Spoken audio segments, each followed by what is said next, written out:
আসসালামু আলাইকুম ভিউয়ার্স, কেমন আছেন সবাই? আশা করছি সবাই খুবই ভালো আছেন। কুকিং হাউজের আজকের পর্বে আপনাদের জন্য একটি টেস্টি রেসিপি নিয়ে হাজির হয়েছি। তন্ন দিয়ে চাল কুমড়োর খোসা ভাজি। রুটির সাথে খেতে কিন্তু বেশ ভালো লাগে। আপনারা চাইলে ভাতের সাথেও খেতে পারেন। ভিডিওটি না টেনে দেখার অনুরোধ রইল। আমার চ্যানেলটি যারা এখনো সাবস্ক্রাইব করেননি তারা অবশ্যই সাবস্ক্রাইব করে দিবেন। আর যারা সাবস্ক্রাইব করে ফেলেছেন ইতিমধ্যে তাদেরকে অসংখ্য ধন্যবাদ। এখানে আমি 2টি চাল কুমড়ো নিয়ে নিয়েছি। এখন এর খোসাটা খুব ভালোভাবে ছাড়িয়ে নিয়ে একদম ছোট ছোট করে কিন্তু কেটেও নিয়েছি। খোসাটা কিন্তু একটু পাতলা করে চিকন করে কাটতে হবে। বেশি যদি মোটা হয়ে যায় তখন কিন্তু ভাজতে একটু সময় লেগে যাবে। তার জন্য আমি একটু চিকন চিকন করে পলে নিয়েছি। এখানে মিডিয়াম সাইজের 2টি আলু চিকন করে পলে নিয়েছি। তারপর সামান্য পরিমাণ লবণ দিয়ে খুব ভালোভাবে মাখিয়ে নিচ্ছি। লবণ দেওয়ার জন্য আলুর যে নিজস্ব পানিটা আছে সেই পানিটা কিন্তু বের হয়ে আসবে আর আলু খুব নরম হয়ে যাবে। যখন ভাজতে যাব তখন কিন্তু খুব তাড়াতাড়ি ভাজাও হয়ে যাবে। এখানে 240 গ্রামের তন্নর একটি ক্যান নিয়ে নিয়েছি। আমি পুরোটা কিন্তু ব্যবহার করব না, এখানে আমি অর্ধেক ব্যবহার করার চেষ্টা করব। আর আপনারা আপনাদের ভাজির অনুযায়ী সবজির অনুযায়ী আপনারা মাছটা ব্যবহার করার চেষ্টা করবেন। যারা একটু কম পছন্দ করে তারা সামান্য পরিমাণ দিতে পারেন, আর যারা আমার মতো খুবই পছন্দ করে এই তন্ন তারা তো মোটামুটি একটু বেশি দিবে, তা তো জানাই আছে। আমি এখানে সামান্য পরিমাণ তেল দিয়ে দিয়েছি, 1 চামচের মতো।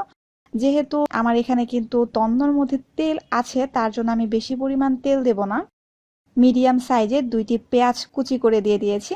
তারপর খুব ভালোভাবে একটু নেড়ে চেড়ে নিচ্ছি। সামান্য পরিমাণ লবণ দিয়ে তারপর খুব ভালোভাবে পেঁয়াজটা ভেজে নেব।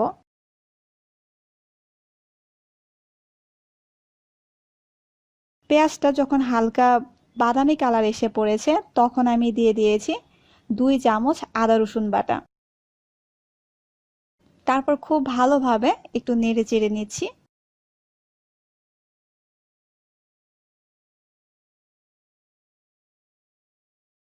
তন্ন 3 চামচ এখন দিয়ে দিয়েছি। তারপর খুব ভালোভাবে একটু নেড়ে নিচ্ছি। প্রথম প্রথম কিন্তু আমি তন্নটা তেমন পছন্দ করতাম না, তারপর যখন আস্তে আস্তে খাওয়া শুরু করেছি তখন কিন্তু তন্নটা খেতে আমার খুবই ভালো লাগে। আমার মনে হয়েছে এই তন্ন একটু কম হয়ে গিয়েছে সবজি অনুযায়ী, তার জন্য আমি আরেক চামচ দিয়ে দিয়েছি। দিয়ে খুব ভালোভাবে একটু নেড়ে চেড়ে নিচ্ছি। প্রায় 2 থেকে 3 মিনিটের মতো আমি এভাবে একটু ভেজে নেব। এখানে চুলার আঁচটা থাকবে মিডিয়াম। বেসিক্যালি তন্ন ইজি রুটির সাথে খেতে কিন্তু বেশি ভালো লাগে। তারপর আবারও একটু নেড়ে চেড়ে নিচ্ছি।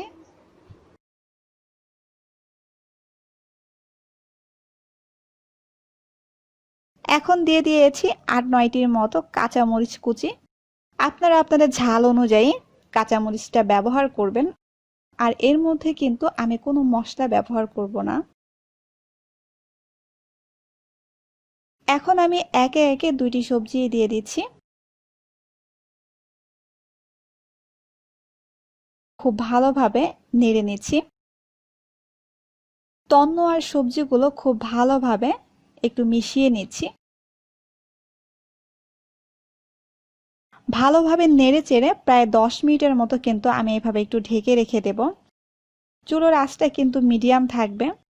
সবজি রান্না করার সময় সবসময় চেষ্টা করবেন ঢেকে রান্না করার জন্য।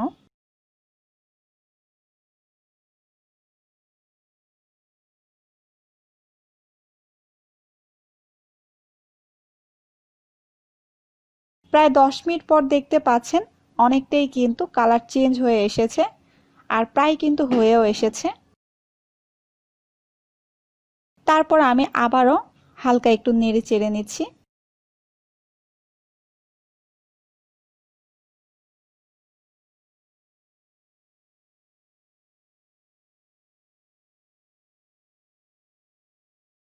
সামান্য পরিমাণ লবণ দিয়ে দিয়েছি, যেহেতু আমার লবণটি হয়নি। লবণ দিয়ে তারপর আবারও হালকা একটু নেড়ে চেড়ে নিচ্ছি। এখন আমি আবারও প্রায় 5 মিনিটের মতো ঢেকে রেখে দেব। চুলোর আঁচটা থাকবে মিডিয়াম টু লো।